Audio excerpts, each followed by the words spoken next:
Hi friends, good morning. और मेरा नाम ऋषभ सिन्हा है।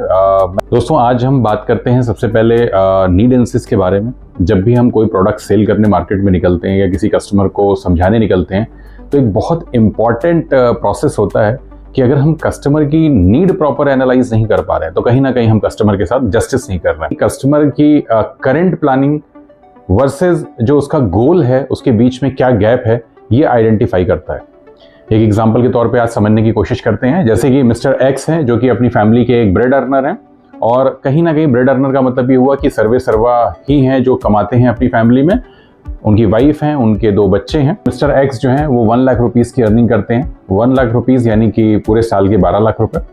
अगर 12 लाख रुपए उनकी साल की अर्निंग है तो एक छोटा सा कैलकुलेशन करते हैं कैश कैपिटल नीड की। कैश कैपिटल नीड का मतलब कि आज अगर मिस्टर एक्स के साथ कोई भी मिसहैपनिंग होती है तो उनकी फैमिली को इमीडिएट कितने कैश कैपिटल की जरूरत पड़ेगी, यानी कि कितने पैसों की जरूरत पड़ेगी। ठीक है, तो चलिए एक कैलकुलेशन करते हैं। जैसा कि मैंने बताया कि आपको 1 लाख रुपए का उनका पर मंथ की इनकम है, तो 1 लाख की इनकम को हम क्या करेंगे कि उसको 200 से मल्टीप्लाई कर देंगे। 200 से क्यों मल्टीप्लाई करेंगे? क्योंकि आज हम ये मान के चल रहे हैं कि जो इंटरेस्ट रेट है, यानी कि अगर हम पैसा फिक्स डिपॉजिट करें या फिक्स करें कहीं पे और मुझे गारंटीड इंटरेस्ट लेना हो, तो 6% का अगर इंटरेस्ट रेट चल रहा है, उसके अकॉर्डिंग मैंने एक रिवर्स कैलकुलेशन किया कि हम उसको 200 से मल्टीप्लाई कर देते हैं। ठीक है, तो यहाँ पे हम देखने की कोशिश करते हैं कि अगर हमने 200 से मल्टीप्लाई किया है तो 200 यानी कि 2 करोड़ रुपए का टोटल कैश कैपिटल नीड उनकी निकल के आ रही है। अब जाहिर सी बात है कि अगर आज हम बात करें कि उनकी 2 करोड़ की कैश कैपिटल नीड निकल के आ रही है,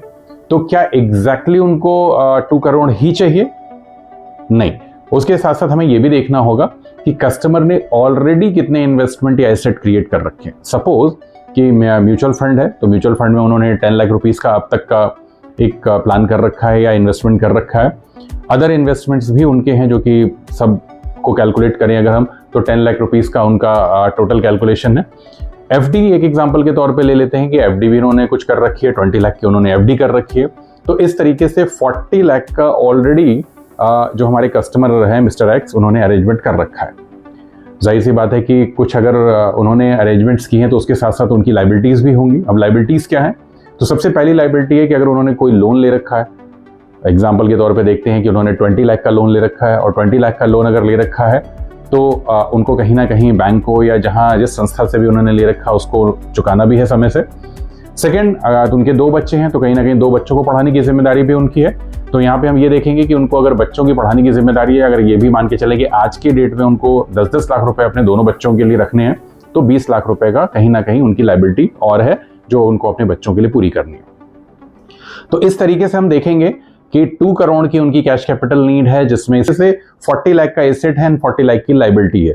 तो जो हाउस होल्ड इनकम है, जो हाउस होल्ड इनकम आ रही है, जो स्टैंडर्ड ऑफ लिविंग उन्होंने अपनी फैमिली के लिए बना रखी है, तो कहीं ना कहीं उनकी फैमिली भी इसको कंटिन्यू करेगी। तो जब वो फैमिली इसको कंटिन्यू करेगी तो यानी कि आज की डेट में उनकी फैमिली को at least 1 lakh rupees per month तो चाहिए। तो ठीक है, सबसे पहले हम क्या करेंगे कि एसेट को माइनस करेंगे कि एक्चुअल नीड कितनी आ रही है। तो 2 करोड़ से हम यहाँ पे एसेट को माइनस कर देंगे, यानी कि ऑलरेडी जो उनका प्रोविजन हो रखा है। माइनस करने के बाद 1 करोड़ एंड 60 लाख का अमाउंट बचता है। अब 1 करोड़ एंड 60 लाख के अमाउंट में अगर हम देखें कि ये उनको अरेंज करना ही करना है, बट अगर हम लाइबिलिटी की बात करें कि ऑलरेडी उनकी लाइबिलिटी कितनी है, तो अभी हमने निकाला कि लोन की 20 लाख की लाइबिलिटी है और एजुकेशन के लिए, बच्चों के हायर एजुकेशन के लिए 20 लाख की लाइबिलिटी है। तो अब 20-20-40 यानी कि ये रिस्पॉन्सिबिलिटी और उनके ऊपर एडिशनल है apart from house hold need. ठीक है, तो यहाँ पे हमने उसको भी ऐड ऑन कर दिया। तो अगेन 2 करोड़ का हमारा वापस से लाइबिलिटी दिखती है हमें यहाँ पे, जो उनकी अपनी फैमिली को देना है।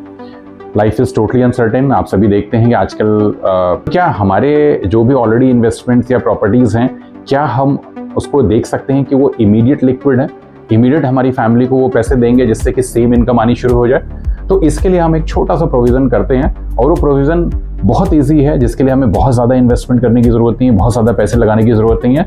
बहुत सिंपल सा तरीका है कि बहुत छोटे से अमाउंट को इन्वेस्ट करके हम एक बड़ा कवरेज ले सकते हैं। और वो बड़ा कवरेज क्या है? जब मैं कवरेज नाम की बात कर रहा हूँ तो मैं बात कर रहा हूँ लाइफ इंश्योरेंस की। लाइफ इंश्योरेंस कहीं ना कहीं हम कंपनी को जो अपनी लाइबिलिटीज़ है, जो हमारी आने वाली ज़रूरतें हैं, जो हमारी फैमिली को इकोनॉमिकल सपोर्ट दे सकती हैं, वो हम कहीं ना कहीं वो रिस्क जो है हम उस कंपनी को ट्रांसफ़र कर देते हैं। एक बहुत टर्म इंश्योरेंस प्लान ले लिया है तो हम कहीं ना कहीं एक बहुत निश्चिंत होकर अपनी लाइफ को जी सकते हैं कि अगर कोई भी इन केस अनटाइमली मिसहैपनिंग हो रही है तो हमारी फैमिली को ये 2 करोड़ रुपीस मिलने से, अगर वो आज की डेट में किसी भी गवर्नमेंट सिक्योरिटी में रखते हैं तो वो गवर्नमेंट सिक्योरिटी में रखने से 6% का रेट ऑफ इंटरेस्ट अगर आता है, हम इसका रिवर्स कैलकुलेशन करें अगर, तो हम देखेंगे कि 12 लाख रुपए की इनकम जनरेट हो रही है साल की। तो 12 लाख का मतलब डिवाइडेड बाई 12, यानी कि 12 महीने, यानी कि एक मंथ में उसको वही 1 लाख रुपीस का इंटरेस्ट जनरेट हो रहा है जो उसकी मंथली इनकम हुआ करती थी। अगर हम जल्दी से जल्दी इंश्योरेंस प्लान करते हैं तो हमें प्रीमियम भी बहुत कम देना पड़ता है आने वाले लंबे समय तक। तो दोस्तों, जल्दी से जल्दी अपना इंश्योरेंस प्लान करिए, बिल्कुल भी वेट मत करिए। Thank you.